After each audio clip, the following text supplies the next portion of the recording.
সেদিন রাজা একটু মজা করে বলছিলেন, গোপাল, শুনেছি তুমি নাকি খুব মিষ্টি খেতে ভালোবাসো। গোপাল হেসে বললেন, মহারাজ, মিষ্টি তো জীবনের মতো, যত মেলে ততই ভালো।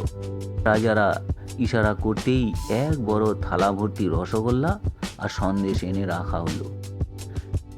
বললেন, এই মিষ্টি খেতে পারবে, তবে একটা শর্ত আছে। কি শর্ত মহারাজ?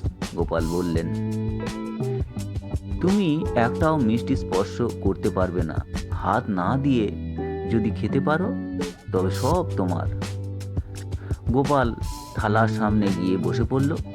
একটু ভেবে বলল, মহারাজ, আপনি তো বলছেন হাত স্পর্শ করা যাবে না। এ কথা বলেই সেই থালাটা একটু ঝুঁকিয়ে মুখ নামিয়ে মিষ্টিগুলো খেতে লাগলো।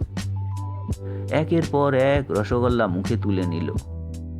রাজসভায় হো হো করে হাসি পড়ে গেল।